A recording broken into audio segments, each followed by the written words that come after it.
Teman-teman saudara sekalian, jadi jodoh bagian dari rizki. Dan pemberi rizki itu hanya satu, namanya Allah Subhanahu wa ta'ala. Maka kalau dibilang jodohmu ada di tangan Allah, itu memang benar. Dan sesuatu yang ada di tangan Allah, itu ada sering sekalian, Allah mengatakan tentangnya, yarzuqu man yasha, yarzuqu man yasha'u bighairi hisab. Allah lah yang memberikan rizki sesuai dengan apa yang telah ditetapkan olehnya. Wa qaddarahu taqdira. Kata Allah, Allah lah yang sudah menakar-nakar sesuai dengan ukuran dari Allah.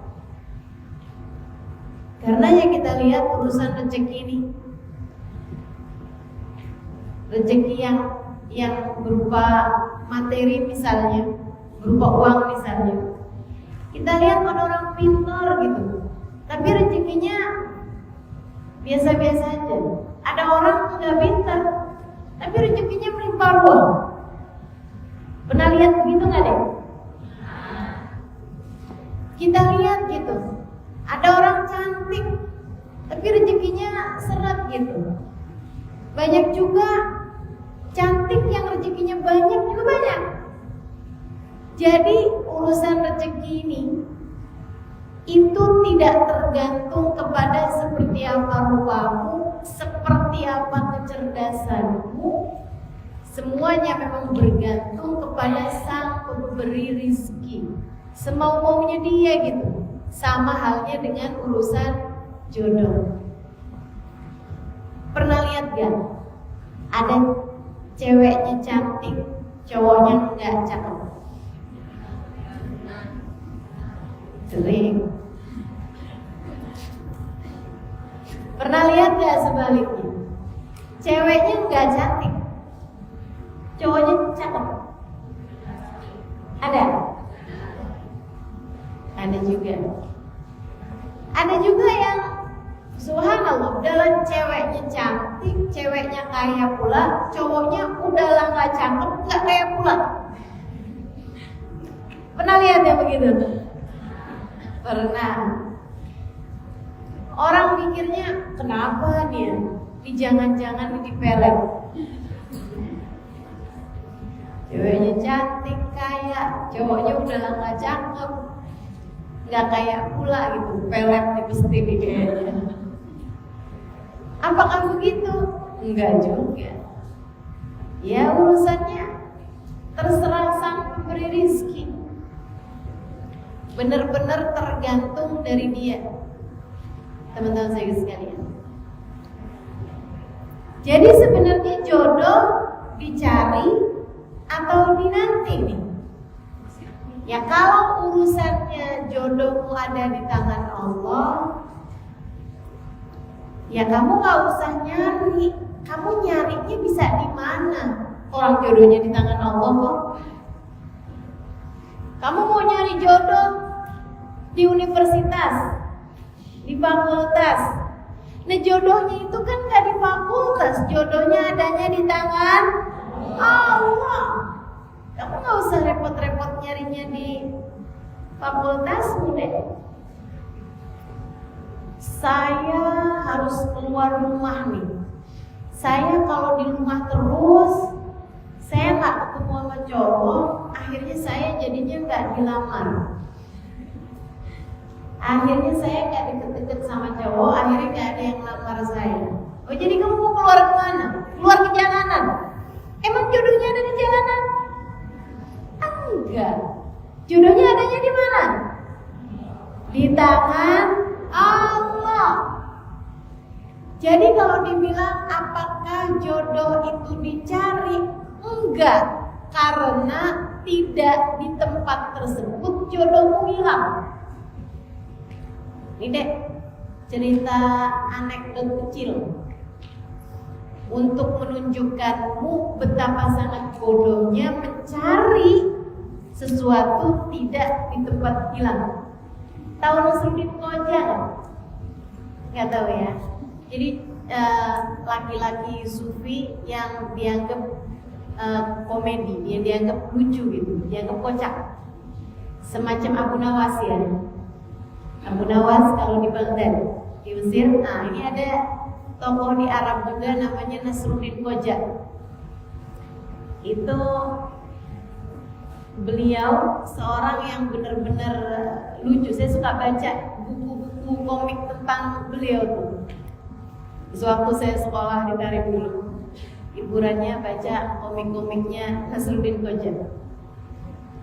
Suatu ketika Nasruddin Koja lagi nyari, kelihatan sedang mencari sesuatu di luar, bercahayakan cahaya bulan. Jadi bulan lagi terang, malam-malam dia nyari sesuatu gitu.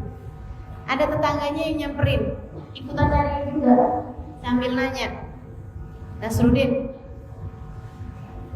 kamu lagi nyari sesuatu? Oh, apaan yang hilang? Uang. Oh, berapaan Nasruddin uangnya? Misalnya gitu ya, 300.000. Bentuknya kayak apaan? Uang kertas, misalnya gitu. Tuh ikutan, tetangganya ikutan nyari juga.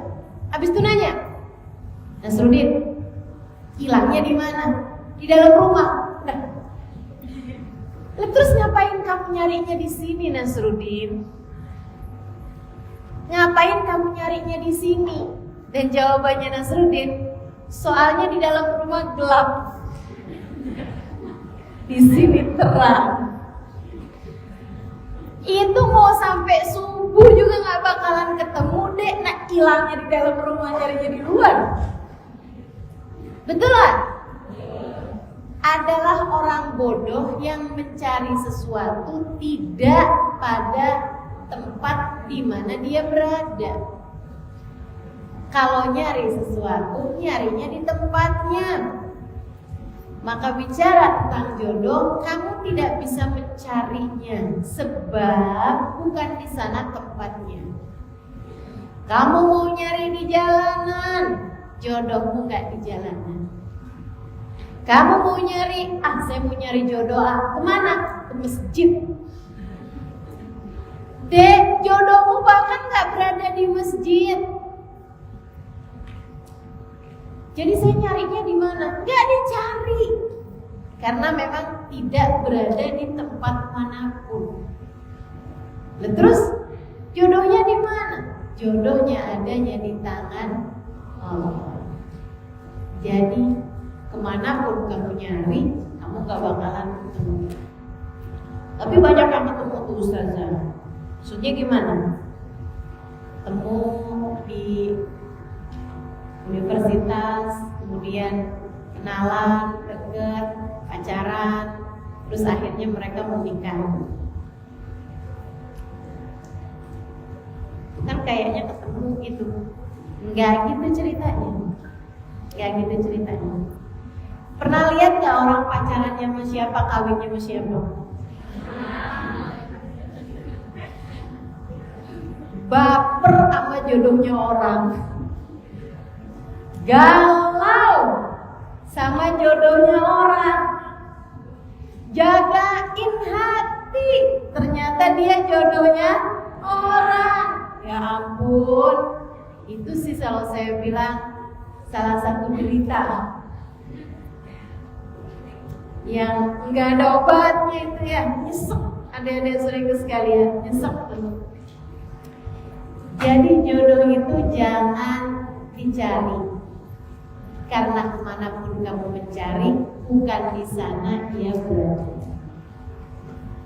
Kalau gitu pilihan kedua nih, Ustazah, yaitu di nanti. Boleh begitu?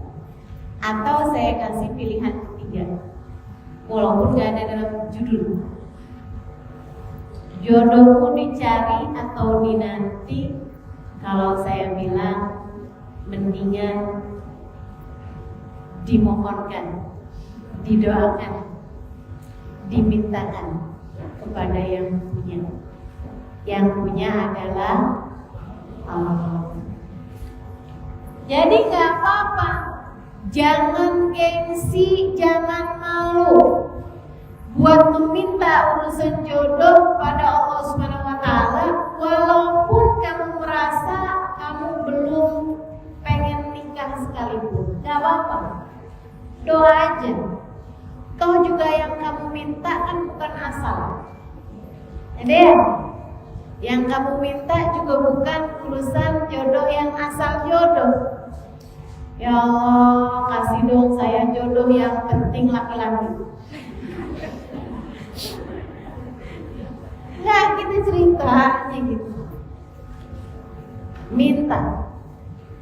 Minta, tapi selama dalam masa jodoh tersebut belum datang, kamu harus tahu bahwasanya Allah mempersiapkan untukmu yang paling tepat. Untuk kamu juga menempatkan dirimu. Gimana Ustazah? Maksudnya menempatkan diri saya itu gimana? Kamu baca dong firman Allah. Kata Allah begini nih, A'udzubillahi minasyaitonirrajim. At-thayyibatu lit-thayyibin wat-thayyibuna lit-thayyibat. Laki-laki yang baik untuk perempuan-perempuan yang baik. Laki-laki yang gak baik untuk perempuan-perempuan yang tidak baik. Demikian pula dengan sebaliknya. Al-khabithatu lil-khabithin wal-khabithuna lil-khabithin. Perempuan-perempuan yang tidak baik untuk laki-laki yang tidak baik. Demikian pula dengan laki-laki yang tidak baik diperuntukkan untuk perempuan yang tidak baik. Jadi laki-laki yang baik untuk perempuan yang baik, perempuan yang baik untuk laki-laki yang baik. Laki-laki yang jelek untuk perempuan-perempuan yang jelek. Laki-laki yang buruk untuk perempuan yang buruk, dan perempuan yang buruk untuk laki-laki yang buruk. Buruk di sini bukan secara rupa. Halo? Buruk di sini bukan buruk secara rupa, akan tetapi buruk secara agamanya. Orang tuh kalau agamanya baik, dapat laki-lakinya juga yang agamanya baik. Demikian pula sebaliknya. Maka kalau kamu berdoa, ya Allah, karuniakan untukku, Allahumma rzuqni zawjan salihan. Gitu ya. Kalau doa kenapa enaknya pakai bahasa Arab ya? Saya sering banget tuh ditanya, Ustazah doanya apa sih? Kalau kita kepengen suami yang soleh, ya udah doa aja minta. Ya Allah karuniakan aku suami yang soleh. Kecuali dalam sholat, di luar sholat tuh doa boleh pakai bahasa apa aja. Bahkan saat kamu tawaf sekalipun. Cuman dalam sholat saja yang doa tuh harus pakai bahasa Arab. Selebihnya di luar sholat itu semua bahasa boleh kamu pakai. Semakin kamu akrab sama bahasanya malah justru semakin baik karena kamu semakin menghayati. Gak pakai mikir. Coba deh, ada suruh doa pakai bahasa Inggris. Kayak sambil doa sambil mikirin grammarnya gitu. Sambil mikirin susunannya gitu. Kecuali kalau kamu memang biasa berbahasa Inggris, silahkan berdoa dengan bahasa Inggris. Tapi kalau kamu biasa berbahasa Indonesia, berdoalah dengan bahasamu sendiri. Allahumma rzuqni zawjan salihan barakan muhibban lak muhibban linabiyyin. Ya Allah karuniakan untukku suami yang soleh, yang baik akhlaknya, yang baik agamanya, yang mencintai Rasul. Doa. Apa yang kamu mau dari kesolehan atau keinginanmu terhadap seorang laki-laki minta. minta. Ustazah kalau banyak mintanya nanti susah dapatnya karena nggak sesuai sama kriterianya. Ya sisanya yang lain-lain tuh deh. Ya ini ya kalau saya bilang ini adik-adik, mintalah sesuatu yang kamu pasti terhadap barang tersebut bagusnya. Kamu pasti sama kebaikannya, itu silakan minta. Jangan meminta sesuatu yang nantinya akan kamu sesali. Maksudnya gimana Ustazah? Gini nih, kalau urusan baik akhlaknya, itu kan kamu gak akan pernah menyesali. Betul kan? Kalau masalah orang tersebut bagus ibadahnya, gak akan pernah kamu sesali. Tapi kalau urusan, misalnya Allah saya kepengen suami yang cakep, belum tentu loh kamu gak nyeselin. Kalau saya nanya sama ibu-ibu nih, nyesel gak punya suami cakep? Banyak yang bilang nyesel, Ustazah susah jaganya. Tiap jalan kemana cewek-cewek seneng banget udah ngeliatin, susah jagain.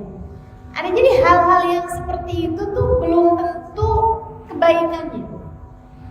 Minta ya Allah saya pengen suami yang kaya raya, itu belum tentu baik bagimu, belum tentu baik bagi kamu.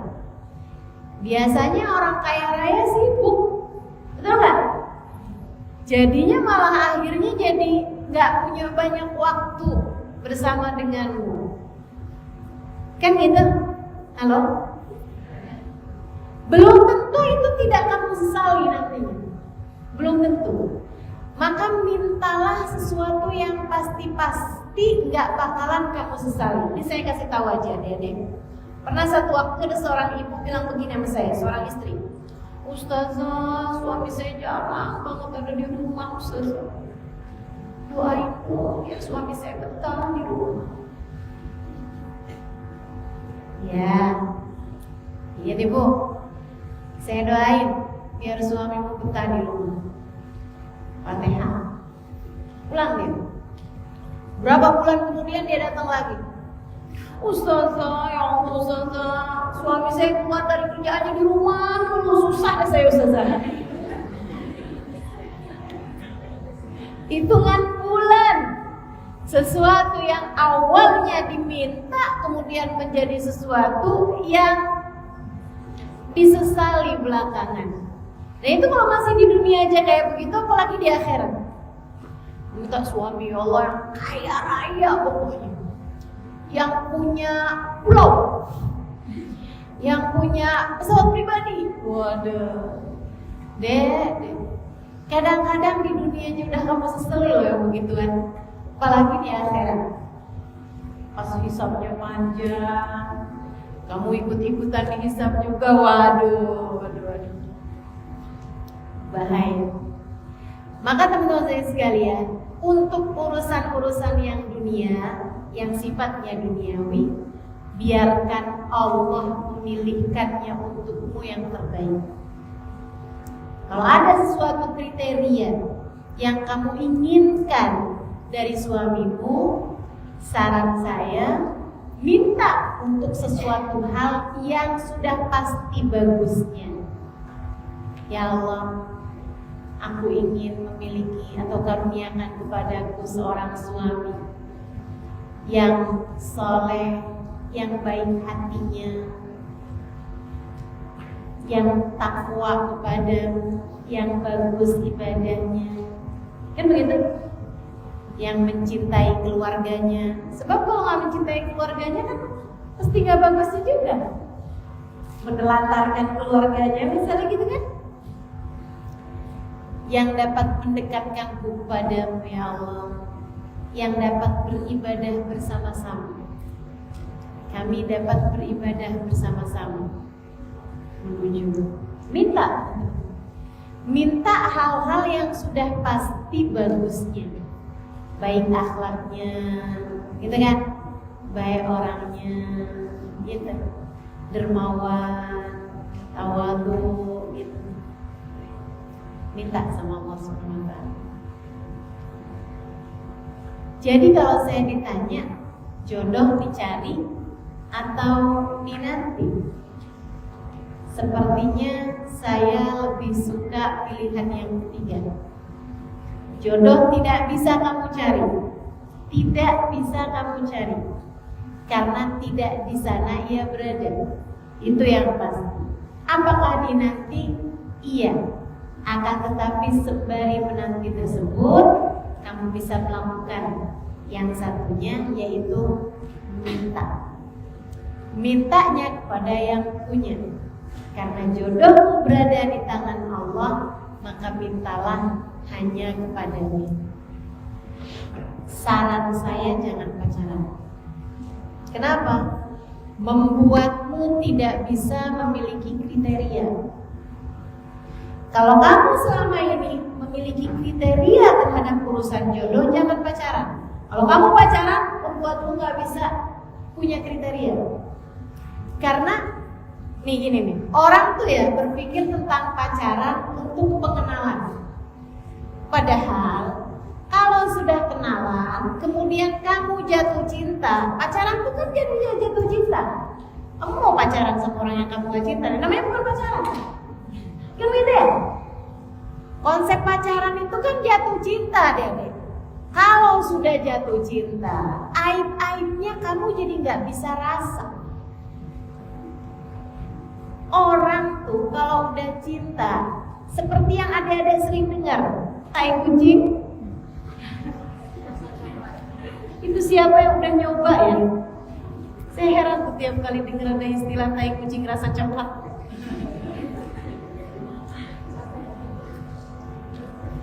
Atau yang gampangan apa biasanya? Jangan tai kucing amat sih gitu apa itu? Tempe rasa daging gitu masih enakan kayaknya ya. Nah ini ada.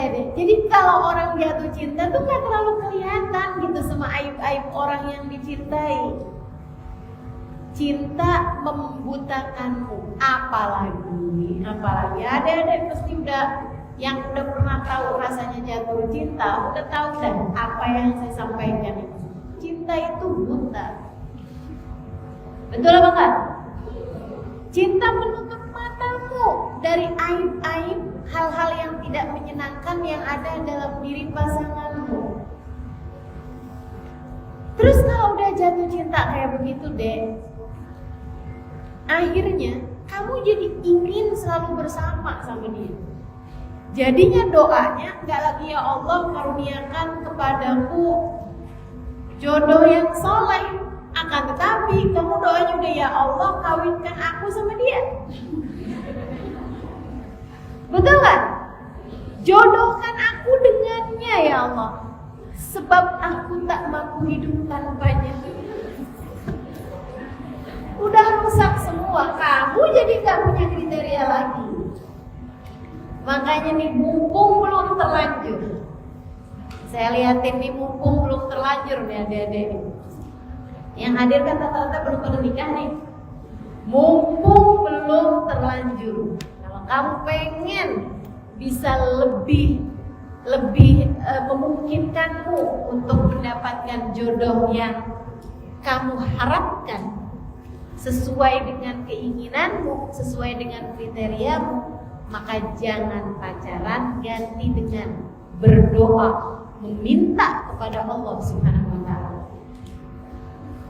Terus Ustazah, kalau nggak pacaran gitu, tahu dari mana kalau dia adalah the one?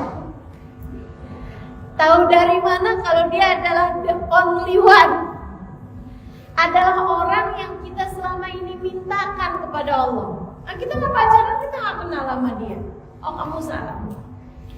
Kalau kamu berdoa, kamu minta, kemudian ada seseorang yang mendekatimu, kamu hanya perlu mengatakan kepadanya, maaf, saya nggak mau pacaran. Kalau kamu memang serius, ya kita pacaran ini pendekatan untuk bisa nantinya kalau kita cocok menikah. Nggak mau kayak gitu caranya. Bilangin sama dia, kita inginnya yang halal aja. Karena kalau pacaran kan haram. Jadi saya mau yang halal. Kamu kalau serius sama saya, silahkan kontak nomor ini. Siapa itu? Bapak saya. Lamarlah aku padanya. Yang bener aja. Masa sih belum udah ngelamar? Nanti kalau kamu udah lamar, saya akan istikharah. Dan kalau ternyata hasilnya baik, bismillah, kita pacaran sesudah menikah. Halo? Kayaknya gak pada setuju sama konsep saya. Agak aneh ya? Enggak aneh. Karena itu yang diatur sama agama tuh sebenarnya begitu. Islam tidak pernah menghalalkan pacaran. Kata Nabi Muhammad SAW, "Ma khala rajul wa imra'ah illa wasyaiton dzalikuhuma." Tidaklah berdua-duaan laki-laki dan perempuan, melainkan yang ketiganya adalah syaitan, adalah setan. Dan orang yang sebelum menikahnya melibatkan peran setan dalam kehidupannya. Jadi setannya udah diajakin terus nih. Ceritanya, pacaran kan berarti ngajakin setan. Tinggal ngundangin setan mulu gitu.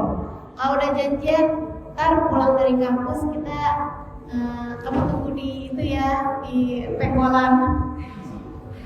Oke, misalnya gitu kan. Kemudian kamu berdua-duaan jalanan sama dia. Itu kamu sama aja lagi ngoling setan. Ayo dong kita bertiga. Yuk kita mau jalan berduaan nih. Yuk kamu ikut. Sama aja kayak gitu. Kamu mengundang setan dalam banyak aktivitasmu ketika kamu mulai membuka hati untuk berdekatan dengan laki-laki. Tapi ini bukan pacaran, misalnya kearufan. Ini sama aja.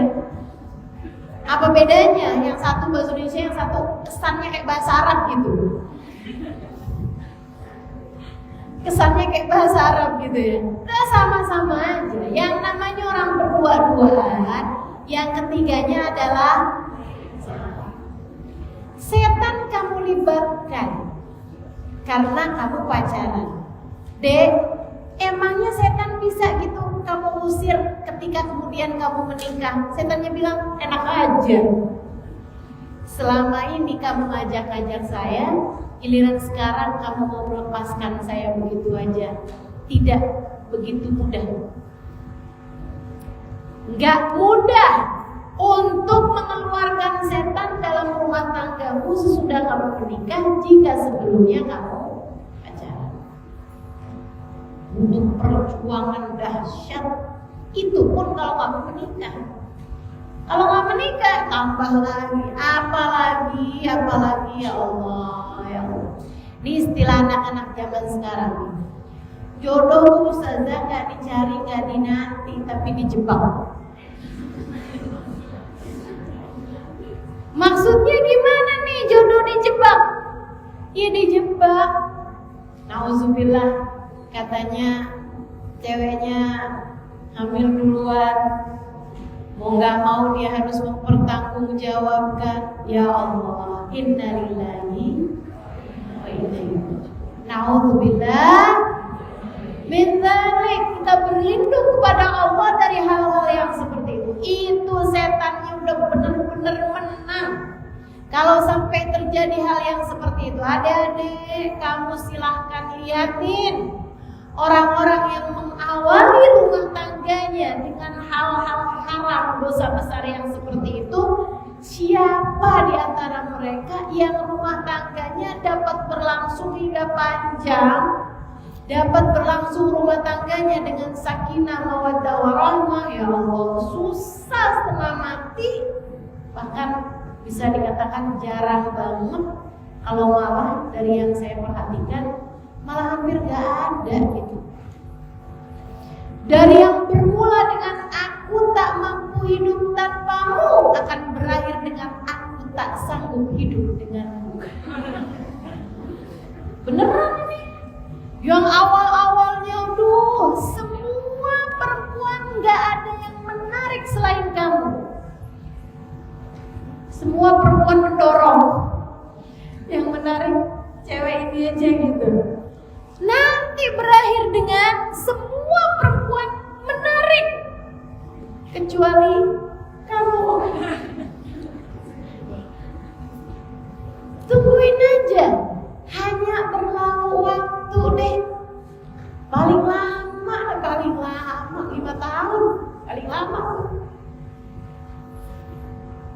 Jangan kamu pikir, ya tapi kan kalau nggak pacaran jadinya nggak kenal. Kalau nggak kenal kan kita nggak tahu. Deh, yang udah pacaran sekalipun, kalau udah nikah mah kayak nggak kenal. Tuh banyak banget para istri bersuara seperti itu. Dan sebenarnya suami-suami juga begitu. Kenapa ya? Istri saya tuh nggak sama kayak pas waktu kita lagi pacaran. Gitu. Karena mengawalinya dengan pacaran. Pacaran tidak mengenalkanmu kepada dia, tapi mengenalkanmu kepada setan yang membuat kalian akan bersama-sama dengannya. Jadi kamu tuh ketika pacaran, orang tuh gak pernah berdua. Akan tapi rame-rame tuh. Kelihatannya doang, udah rame. Rame sama siapa? Sama setan. Bisik-bisikin terus. Dari mulainya, Allah gak apa-apa cuma kenalan doang. Lama-lama gak apa-apa kok cuma teleponan doang. Oh chat-chatan dulu ya. Habis kenalan, terus chat-chatan. Habis itu gak apa-apa cuma teleponan doang. Habis itu gak apa-apa kok cuma janjian doang. Gak apa-apa kok cuma ketemuan doang. Gak apa-apa kok cuma curhatan doang. Gak apa-apa kok cuman pegangan tangan doang. Gak apa kok cuman senderan doang. Tuh kalau udah senderan tuh kepalanya udah deketan. Nanti tuh lama-lama setannya gak apa-apa kok cuman apa lagi. Habis itu sampai terjerumus kepada dosa besar, itu zina. Alhamdulillah.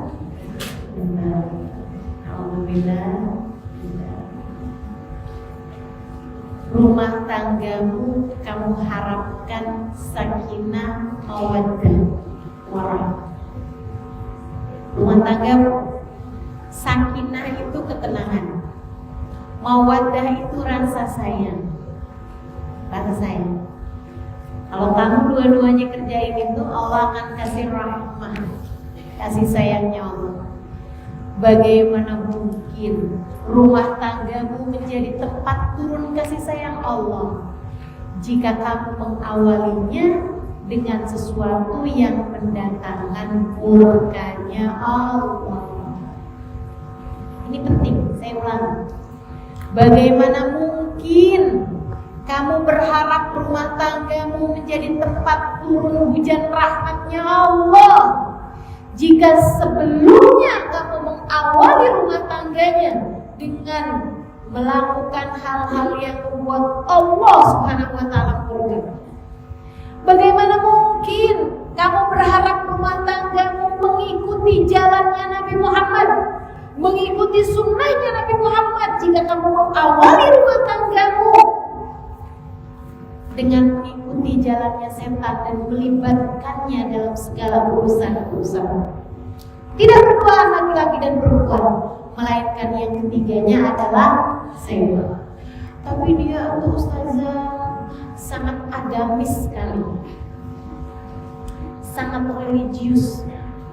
Saya tuh kalau berduaan sama dia tuh ngajakin saya sholat berjamaah. Dia tuh kalau saya lagi ujian, dia akan bangunin saya jam 3 buat tahajud.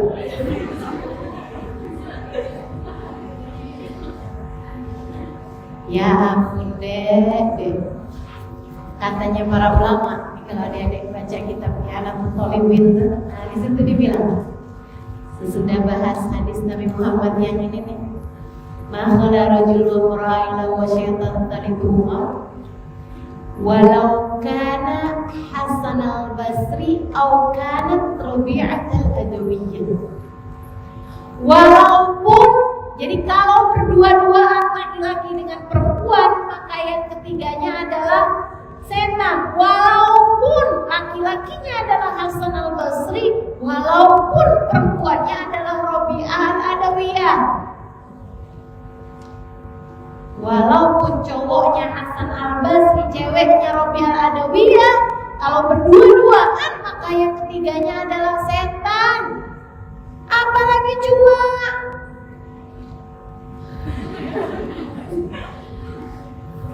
saya nggak tahu nih nyebut namanya nih. Apalagi cuma Rina, apalagi cuma Dewi, apalagi cuma Oki, apalagi cuma Halimah. Kan masih sendiri. Jangan percaya pada dirimu sendiri ya dia tuh. Nggak ada ceritanya. Tapi saya solehah. Kayaknya saya kalau pacaran juga pacarannya syar'i. Itu ya, orang bilangin pacaran syar'i itu sama aja kayak saya makan babi sih, tapi babinya halal. Kenapa kok bisa babinya halal? Babinya disunat. Yang namanya babi ini yang haram deh, mau kayak gimana juga. Ya sama kayak pacaran, udah deh, yang namanya judulnya pacaran udah haram. Udah. Kalau kamu ingin membentuk rumah tangga yang didasari dengan keinginanmu untuk menjadi seseorang yang sempurna agamanya, sebab nikah adalah setengah bagian dari agama, maka jangan pacaran. Awalilah rumah tanggamu tersebut dengan hal-hal yang baik, yaitu dengan doa, meminta kepada Allah Subhanahu wa Ta'ala. Tapi beneran Ustazah, kalau nggak pacaran bisa juga dipertemukan dengan jodohnya. Ya ampun deh. Jangankan jodoh, asam di gunung, garam di laut, dalam bumbu rujak ketemu juga. Tenang aja, siapa sama siapa, kalau udah jodohnya ketemu juga. Kalau udah jodohmu, kamu akan ketemu juga. Saya ngomong begini deh, bukan karena nggak ada faktanya. Ini kalau di Jakarta nih, kalau saya ngomong begini, udah nggak aneh lagi. Mereka udah banyak yang ngerjain. Adik-adik di sana, adik-adik saya maksudnya, seumuran denganmu itu di sana, itu mereka sudah banyak yang memutuskan bahwa saya nggak mau pacaran. Kalau mereka masanya sekolah, mereka konsentrasi sama sekolah. Selebihnya kalau misalnya kayak kuliah kayak begitu kan, mereka konsentrasi sama kuliah. Selebihnya urusan jodoh menjadi doa yang mereka panjatkan kepada Allah Subhanahu wa Ta'ala. Tak ragu mereka meminta kepada orang tuanya, mereka minta kepada orang soleh. Kalau sedang ada acara-acara majelis-majelis, ada waktunya doa mustajab, waktunya hujan misalnya. Waktu hujan tuh doa mustajab. Sedang musafir misalnya, habis sholat misalnya, apalagi kalau bangun tahajud misalnya, selesai tahajud, mereka akan angkat tangan minta kepada Allah Subhanahu wa Ta'ala, ya Allah, karuniakan saya jodoh yang soleh, yang begini. Banyak anak-anak kuliah sepertimu, dideketin laki-laki, kemudian laki-lakinya mendekati dia ini, dijawab itu, maaf, saya nggak pacaran, saya maunya nikah. Kalau kamu memang serius, lamar saya. Silahkan, ini nomor ayah saya, datang ke rumah saya di halaman rumah saya. Udah, selebihnya nggak mau menyibukkan diri. Kalau ternyata sungguh-sungguh melamar, dan itu banyak kok, banyak juga laki-laki yang soleh, yang memang juga nggak mau pacaran. Mereka maunya nyari istri. Jangankan di kalangan mahasiswi, di kalangan artis sekarang aja banyak kok laki-laki yang seperti itu. Saya sekarang tidak lagi berada dalam umur nyari pacar. Saya sekarang nyari istri. Banyak di antara mereka yang kayak begitu. Jadi ketika mereka ketemu, ini kayaknya saya cocok nih sama dia. Mereka akan deketin, lamar, kemudian sudah lamar, istikharah. Jangan main kalau hati saya, nggak usah hatimu, nggak usah hatimu. Tapi kan Ustazah, katanya tanyakan pada hatimu. Hatinya siapa? Tanyakan pada hatimu, itu hadis Nabi ya deh.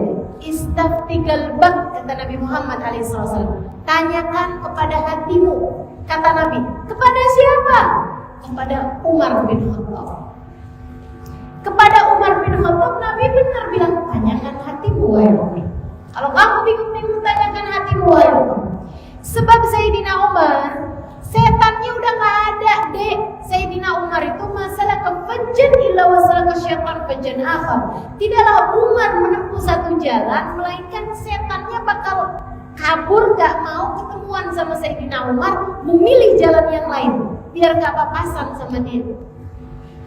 Itu Sayyidina Umar bin Khattab. Setannya udah gak ada. Nah kita mah dibuahin nama setan terus hati kita. Kalau kamu tanyakan hatimu, jangan-jangan yang jawab bukan hatimu yang dibisiki oleh malaikat, melainkan hatimu yang dibisiki oleh kayaknya tampaknya kayak begitu, enggak ada saya. Tuh. Apalagi main-main gini nih. Kayaknya saya ngerasa kayak gak ada chemistry. Siapa tuh yang modelnya nyari-nyari chemistry? Kalau ada laki-laki yang datang melamarmu atau menyatakan keinginannya untuk dekat padamu, sampaikan aja sama dia. Kalau memang melamar itu adalah sesuatu hal yang kayaknya kayak udah serius banget gitu, gak enak kalau ditolak gitu ya, bilang sama dia, saya gak mau pacaran, tapi saya ingin berumah tangga. Kalau dia bilang iya sama, saya juga begitu. Kalau begitu, daripada kita nggak jelas menempuh sesuatu hal yang nggak jelas, lebih baik kita beristikharah. Istikharah itu, yang laki-laki silakan istikharah, yang perempuan silakan istikharah. Istikharahnya jangan main-main pertanda deh, nggak ada ceritanya. Kamu belum menjadi orang-orang yang bisa melihat pertanda-pertanda. Ustazah, saya begitu habis bilang, ya udahlah nanti kita istikharah. Ustazah, siang harinya saya lihat ada kupu-kupu. Terus kenapa kalau kupu-kupu? Ya kayaknya itu jodoh saya, Ustazah. Udah nggak pakai. Nggak usah ngeliat pertanda ada kupu-kupu, ada kamu kedengeran suara burung hantu. Nggak usah. Ustazah, habis itu ada balonku. Ada balonnya meletus satu gitu ya. Gak ada, itu bukan pertanda jawaban istikharahmu. Berarti kan lampunya gak bagus Ustazah, sebab balon kan kalau meletus balon hijau,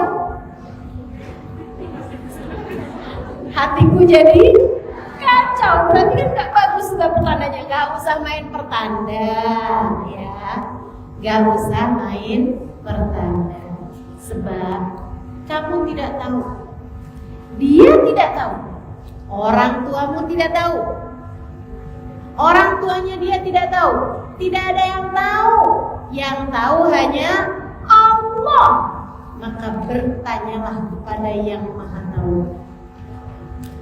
Orang tuh deh, walaupun saya rada-rada kurang setuju, kurang enak bahasanya, tapi saya setuju sama yang biasa orang-orang sebut nih di Jakarta, saya baru suka nyebut kayak gitu. Dia bilang nikah tuh gambling, nikah tuh kayak judi. Orang kalau judi nggak tahu menang apa kalah gitu kan. Biasanya kurang lebih seperti itu. Kita nggak tahu yang akan kita hadapi nih di dalam nih, kayak masuk rumah yang benar-benar baru dan gelap.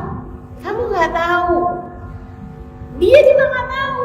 Masuknya berduaan, sama-sama baru, sama-sama rumahnya nggak ada yang pernah, dia nggak pernah masuk, kamu nggak pernah masuk. Kamu harus tanya sama yang tahu. Siapa yang tahu? Allah. Cara nanyanya gimana? Sholat istikharah. Sesudah kamu dapatkan jawabannya, iya, itu adalah jodoh. Iya, itu adalah pasangan yang baik untukmu. Maka kamu pun bilang sama dia, saya sudah beristikharah, hasilnya begini. Kalau dia bilang, iya saya juga udah beristikharah, hasilnya juga bagus. Ya udah, bismillah. Segerakan. Mulai prosesnya, dia melamar, kemudian kalau mau bertunangan dulu silahkan, tapi jangan lama-lama, setannya banyak. Kalau udah memutuskan iya, gitu kan ya, itu ke akad nikahnya jangan lama-lama. Kalau mau resepsinya yang lama gak apa-apa, tapi akadnya buruan. Akad aja dulu, gitu. Biar kamu gak ngerjain yang haram-haram, kecuali kalau kamu memang gak jadi masalah untuk jauh-jauhan, gitu kan. Kalau misalnya sebulan, 2 bulan, 3 bulan, itu disegerakan adik-adik. Jangan, ya udah dah kita tunangan dulu ya, 5 tahun lagi kita nikah. Ya Allah, 5 tahun. Jangan. Adik-adik saudara sekalian, persegerakan itu adalah sesuatu hal yang kata Nabi Muhammad SAW harus dipersegerakan. Jenazah apabila sudah meninggal dunia, segerakan, kata Nabi Muhammad. Hutang apabila telah datang waktunya, kamu punya buat bayarnya, segerakan. Setannya banyak. Kemudian yang ketiganya, al-ayyim idza wajada kufu'a, anak perawat apabila sudah mendapatkan jodohnya, sudah datang jodohnya, sudah datang yang melamarnya, persegerakan. Itu ada yang sering sekali. Kemudian laksanakanlah pernikahan dengan cara-cara yang benar. Insya Allah diawali dengan kebaikan akan berjalan dengan kebaikan pula. Bismillah. Dek, saya kasih tahu ya. Sebagai orang yang sudah menikah tahun 2002 saya menikah. Sekarang tahun 2022. Oh, saya baru nyadar nih. Saya sudah 20 tahun menikah. Tua banget saya. Sebagai orang yang sudah menikah 20 tahun, saya berani berkata padamu, yang nikahnya dengan cara yang baik, dinikahkan dengan restu dari semua pihak, itu aja rumah tangga tuh belum tentu tidak diuji. Ada ujiannya, bukan mudah. Apalagi jika dari awal diawali dengan ketidakbaikan, diawali dengan melibatkan setan, dengan pacaran, diawali dengan nikah lari tanpa restu orang tua, ya Allah, berantakan bakalannya. Menikahlah dengan baik, sehingga berkemungkinan nanti akan berjalan pernikahanmu juga dengan baik. Nikah, ikut aturan Allah SWT. Nanti juga akan berjalan dengan aturan Allah SWT. Semuanya indah, dek, kalau dari awal kamu selalu melibatkan Allah SWT dalam segala keadaan.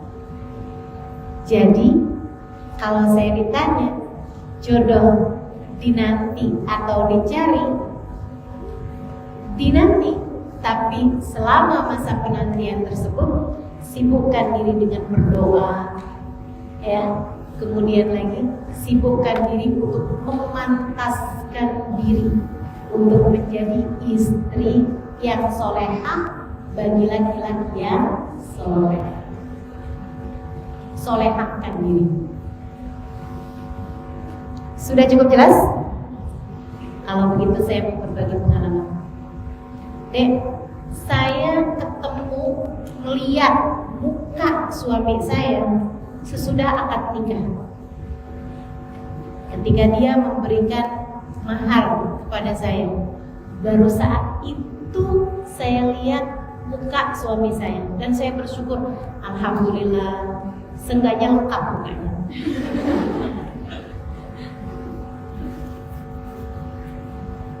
Saya nggak mau pacaran, saya nggak mau bahkan sekedar bertemu sama lelaki yang melamar saya tersebut. Nggak ada ceritanya. Saya sibuk selama waktu-waktu sebelum itu untuk benar-benar menyibukkan diri saya dengan belajar. Saya belajar aja terus. Saya belajar Al-Quran, saya pelajarin hadisnya Nabi, saya pelajarin sejarah Nabi, saya pelajarin ilmu fikih, saya pelajarin ilmu tauhid, saya mengajar, saya sibuk. Saya hamba Allah. Di waktu kehidupan saya inilah saya diberi kesempatan oleh Allah SWT untuk mencari keridhaannya. Maka saya sibukkan waktu saya. Sebab menurut saya waktu belajar paling enak adalah masa muda. Sesudah masa muda, nih otak nih udah agak susah kalau mau dibuat ngafal atau dibuat nyari-nyari hal-hal yang baru gitu. Lagian orang-orang kalau udah masuk usia senja tuh deh, udah tua-tuaan gitu ya, belum lagi lemot memang akalnya. Ditambah dengan kurang banyak ingin tahu terhadap segala sesuatu. Kalau masih muda nih masih punya banyak keingintahuan, gitu kan? Kalau udah tua-tua lain cerita. Makanya orang tua-tua tuh kalau dikasih gadget-gadget yang canggih-canggih, mereka itu cuma seneng bawanya aja. Palingan makainya terbuat nelfon sama buat WhatsApp doang. Kan gitu dong. Karena udah nggak kepengen lagi, pengen tahu gitu. Di masa muda yang seperti kalian ini waktu paling enak buat belajar. Banyakin belajar karena kamu masih punya rasa ingin tahu yang besar terhadap berbagai macam hal.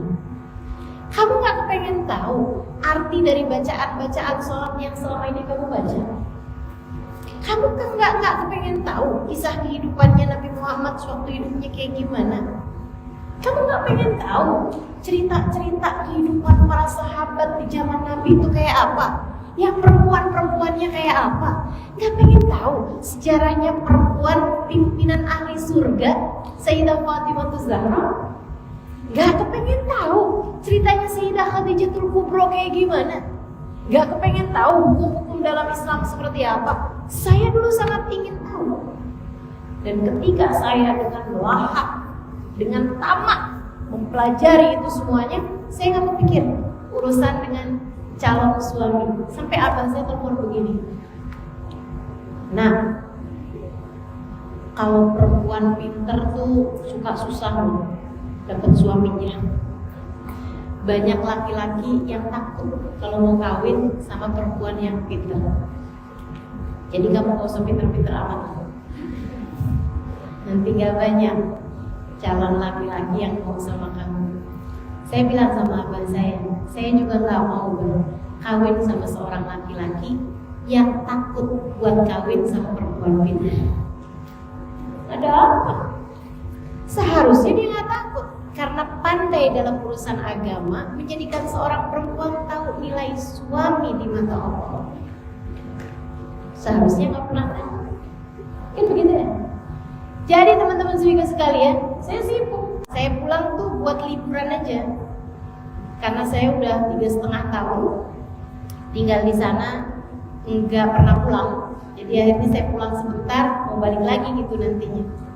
Saat saya pulang masih di Jakarta, karena memang guru kami, Habib Umar bin Hafid waktu itu masih dakwah-dakwah, beliau sedang datang ke Indonesia, masih dakwah-dakwah di Jakarta. Saat itulah Umar menelpon ayah saya dan bilang bahwa saya ingin menikahkan putrimu dengan laki-laki ini gitu. Ada seorang laki-laki yang saya ingin menjodohkannya dengan putri kamu. Abah saya bilang, terserah anaknya, gimana dia. Kalau dia mau, silahkan saja. Saya ditanya, saya pikir saya nggak bisa cukup pinter buat nyari jodoh buat saya sendiri. Jadi ya udahlah, terserah aja, silahkan aja. Maka kami pun menikah. Dia sendiri juga nggak sempat ngasih tahu keluarganya yang memang ada di luar kota, jadi dinikahkan aja gitu sama Abu Umar. Abah saya datang ke Jakarta untuk menjemput saya, jadi nggak pulang dulu karena sekalian ternyata mengawinkan saya. Mendadak banget gitu ya acara pernikahannya. Ya udah dinikahkan, kemudian habisnya akad nikah itu baru tuh saya ketemu sama dia gitu. Saya lihat mukanya dia kayak gimana. Dia juga melihat muka saya kayak gimana. Baru itu sesudah halal, sesudah dia menjadi suami saya dan saya menjadi istrinya, baru saya lihat tampang suami saya kayak gimana. Apakah dia adalah tipe kamu? Gak ada urusan tipe, gak ada urusan yang seperti itu.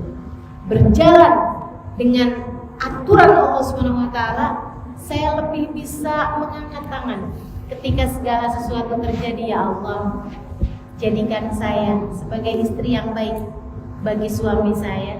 Jadikan suami saya sebagai suami yang soleh bagi saya. Dan menikah bagi saya sampai dengan saat ini bukan merupakan hal yang akan saya sesali. Ada beberapa hal dalam hidup yang saya sesali, tapi menikah tidak termasuk sebagai salah satunya. Sampai dengan sekarang saya tahu bahwa dia adalah pasangan yang terbaik bagi saya. Dia membuat saya melihat hal-hal yang tidak pernah saya lihat sebelumnya. Dan saya pun juga membuat dia banyak mengerti hal-hal yang tidak dia mengerti sebelumnya. Dia tidak sempurna sebagai seorang suami, sebagaimana saya tidak sempurna tentu saja sebagai seorang istri. Akan tetapi semoga saya bersamanya, kami berdua menuju kepada kesempurnaan.